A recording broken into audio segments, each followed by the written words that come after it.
Hola, ¿cómo están? En la cirugía endoscópica hemos ido evolucionando desde casos muy sencillos a casos más complejos como es el día de hoy. La columna cervical endoscópica es como el top de nuestro proceso evolutivo en esta cirugía. Esta cirugía la hemos hecho en Alemania, en Estados Unidos, inclusive en Colombia, en todo nuestro proceso de entrenamiento. Hoy la vamos a hacer aquí en Venezuela. La cirugía endoscópica cervical tiene una grandísima ventaja, como hemos visto en mi video de cirugía tubular o keyhole de columna cervical, que metemos un tubo para poder sacar hernias. En este caso el tubo es muchísimo más pequeño, por eso yo llamo a esta cirugía ultra mínima invasiva. Realmente la cirugía cervical por vía posterior yo creo que es una de las que más se beneficia de esta nueva tecnología que es la cirugía endoscópica. Esta es una paciente femenina de la sexta década de la vida y tiene dolor en el miembro superior izquierdo. El dolor tenía el dermatoma de aproximadamente C6, C7. Por el nivel de dolor se le piden sus estudios de resonancia magnética, que es el estudio ideal para evaluar lo que está pasando. Y efectivamente en la resonancia magnética en el corte axial vemos que aparece una hernia discal lateral C6, C7 izquierda, foraminal. Foraminal significa que está muy lateralizada en relación a la médula. Si vemos los cortes sagitales, aquí vemos cómo aparece la hernia. En los cortes sagitales, para la columna cervical, yo siempre pido los cortes oblicuos de foramen. Ahí nos permite ver con mucho más detalle la hernia discal. Lo recomiendo pedir los cortes oblicuos de forámenes, bien sea derecho o izquierdo, donde está la hernia discal. Y en esos casos podemos ver perfectamente la hernia discal y cómo la vamos a resolver. Entonces, para hacer nuestra planificación, nosotros sabemos que la columna cervical la podemos abordar por vía anterior o por vía posterior. En este caso lo vamos a hacer por vía posterior porque la hernia es lateral, no nos vamos a meter con la médula. Y aquí podemos ver que la columna cervical tiene unas uniones posteriores que son las carillas articulares, que es la IAP y la SAP. Y esas articulaciones son las que vamos a drilar y abrir, y debajo de eso está el nervio. Entonces, esta es la posición que vamos a tener el paciente durante la cirugía para que nos ubiquemos con las imágenes del endoscopio. Entonces, en todos los casos hacemos una planificación quirúrgica, es decir, mentalmente ir todos los pasos que vamos a hacer en la cirugía, repasarlos y ver cómo vamos a afrontar cada uno de estos pasos quirúrgicos. Entonces, el primer paso es aquí identificar las estructuras óseas que tenemos que ver. Después vamos limando esas estructuras óseas, aparece el ligamento amarillo. Posteriormente vamos retirando el ligamento amarillo y ahí vemos entonces ya el nervio y la hernia discal. Y finalmente entonces retiramos la hernia discal y descomprimimos el nervio. De esta manera vemos cómo estos son los 4 pasos que tenemos que estar claros en la cirugía endoscópica. Este caso, que lo estamos reportando de septiembre del 2024, fue nuestro primer caso. Este video obviamente está saliendo casi un año después de nuestro primer caso. Ya hemos hecho más de 8 casos cervicales y sí les puedo decir que las evoluciones son excelentes. Hay un caso que tengo, por ejemplo, que hicimos en febrero de este año, operamos al paciente y 2 semanas después ya el paciente estaba esquiando en Suiza. En fin, las recuperaciones son dramáticas. La primera parte de esta cirugía, como les mostramos en la planificación, es quitar el músculo que está sobre las estructuras óseas posteriores de la columna cervical para poder identificarlas adecuadamente. Esto es una partecita de la cirugía donde hay que tomarse tiempo porque ese, digamos, músculo hay que retirarlo. Y tenemos que tener una muy adecuada visualización anatómica de nuestros puntos anatómicos fundamentales.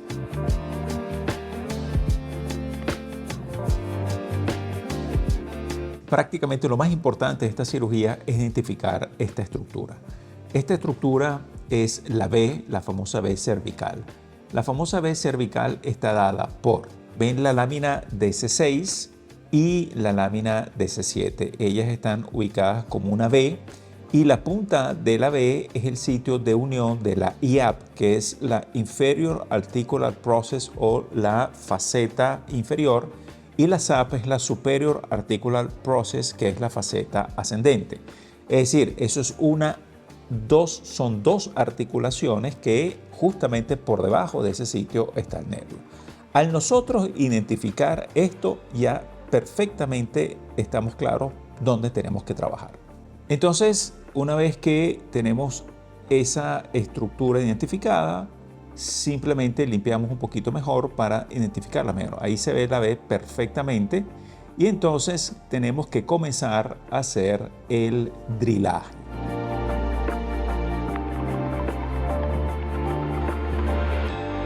Ven que aquí comenzamos a drillar la lámina superior. ¿Por qué comenzamos con la lámina superior? Porque ella está puesta por encima de la lámina inferior. Son como unas tejas. Entonces la teja de arriba es la lámina DC6 y la teja de abajo es la lámina DC7. Por eso comienzo siempre con la lámina superior. Aquí podemos ver en este gráfico cómo estamos ubicados con el endoscopio. Aquí podemos ver que el endoscopio, que es el tubito por el cual estamos trabajando, tiene que estar perfectamente paralelo con el disco. Esa es la ubicación de nuestro tubo y eso lo tenemos que evidenciar con la rayos X inicial para poder ver bien que el tubo esté perfectamente paralelo al disco donde vamos a trabajar. Si eso no es así, nos vamos a perder en la cirugía. Entonces aquí ya estamos exponiendo el ligamento amarillo. El ligamento amarillo es la estructura que está por debajo protegiendo al nervio y está pegado entre las dos láminas. Y ahí vemos cómo están los procesos facetarios, la IAP y la SAP, donde las tenemos que drillar también, porque justamente por debajo de esta estructura está el nervio.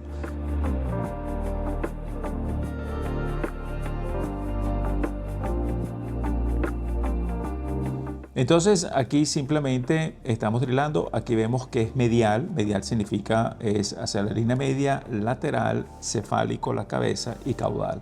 Esa es la disposición que vamos a mantener en toda la cirugía para que nos ubiquemos adecuadamente desde el punto de vista anatómico. Entonces aquí seguimos nuestro drillaje de la lámina superior con la unión de la IAP. ¿Hasta dónde vamos a drillar la IAP? La IAP la drillamos aproximadamente un 30, un 40%. Y aquí vemos cómo ya el ligamento amarillo está un poco ya suelto de la lámina inferior. En esta representación vemos cómo lo vemos en el endoscopio y desde el punto de vista gráfico cómo se ve. Entonces tenemos la exposición del ligamento amarillo. Vemos como ya hemos drilado parte de la lámina DC6, parte de la lámina DC7 y estamos comenzando a drillar la faceta descendente o la IAP. Necesitamos abrir un espacio adecuado para quitar el ligamento amarillo y poder exponer el nervio.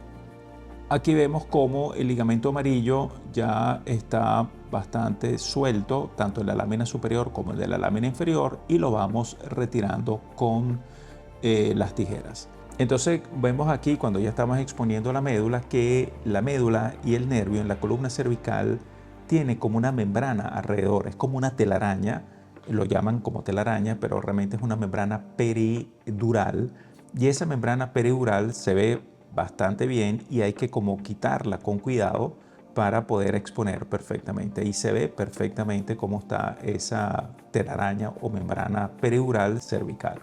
Una vez que la quitamos ya exponemos perfectamente la dura madre. A veces se confunde eso con otras estructuras, pero por eso lo menciono para que sepan que esa estructura la van a ver, esa telaraña. Una vez que vemos esa telaraña, bueno, vamos a descubrir un poco mejor el nervio. Normalmente yo me voy más hacia la línea media para ver la médula porque esa es mi zona más importante. El nervio está por fuera de la médula, entonces ahí tenemos ya la médula identificada, tenemos la YAP y la SAP, las diferentes láminas, y tengo que irme lateralmente para ir exponiendo el nervio. El nervio está por debajo de esta estructura facetaria. Entonces tenemos que ir drilando todo hacia afuera. Ven que aquí todavía no hemos drilado adecuadamente para ver el nervio. No estamos viendo el nervio todavía. ¿Por qué? Porque el nervio está por debajo de esta estructura que es el complejo facetario que vimos en la imagen esquemática inicial, que son las articulaciones. Entonces, aquí simplemente lo que estamos es eliminando la parte interna de estas articulaciones para poder entonces exponer el nervio. Esas articulaciones, si yo elimino una parte, ¿se afectan? No, realmente ellas siguen funcionando bien porque lo que uno elimina es la parte interna de ellas, no es mucho lo que uno elimina. Aquí estoy drilando la lámina de C7 porque le tengo que dar más espacio. Yo tengo que llegar hasta el borde o la unión de la SAP con el pedículo de C7. Y ya quité parte de la faceta y ya aparece entonces la raíz propiamente dicha. Entonces aquí tenemos tanto la médula como la raíz.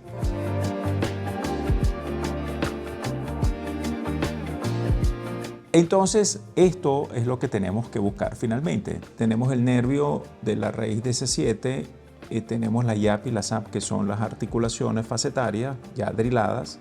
Y tenemos lo que se llama el hombro de la raíz, que es la parte superior de la raíz, y la axila de la raíz, que es la parte inferior de la raíz.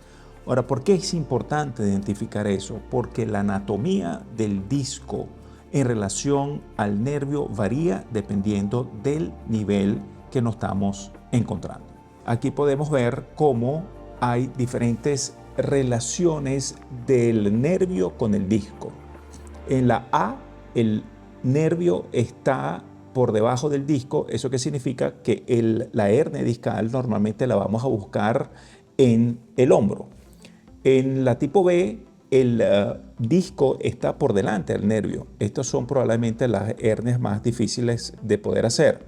Esto normalmente es la C5. La anterior, la A, es la C4. Y tenemos después la tipo C y la tipo D. Vemos que el disco y la hernia discal va a estar a nivel de la axila, es decir, por debajo del nervio. Y esa es un poco la que estamos haciendo hoy, que es la C7. Entonces, por eso es importante identificar el hombro y la axila, porque dependiendo de la ubicación, o mejor dicho, del nivel donde estamos, hay que buscar la hernia, o bien sea en la axila o bien sea en el hombro. Esta es una tipo CD, con lo cual me interesa más buscar la hernia en la axila del nervio, es decir, en la parte de abajo del nervio. Ese es el caso que tenemos el día de hoy. Entonces, aquí ya podemos ver que en este caso, como ya les comenté, voy a buscar mi hernia a nivel de la axila y aquí aparece perfectamente la hernia. Entonces vemos en el esquema que la hernia está por debajo del nervio porque anatómicamente la tenemos que buscar ahí porque estamos en C7. Y una vez que tenemos identificado la hernia discal, entonces la disecamos del nervio, es decir, vamos separándola del nervio para poder entonces cortarla y retirarla. Entonces aquí vemos cómo está saliendo ya toda la gelatina. Estos son hernias pequeñas, no es que sale mucho como en la columna lumbar. Y aquí vemos cómo con el grasper vamos, digamos, retirando todo lo que queda de la hernia.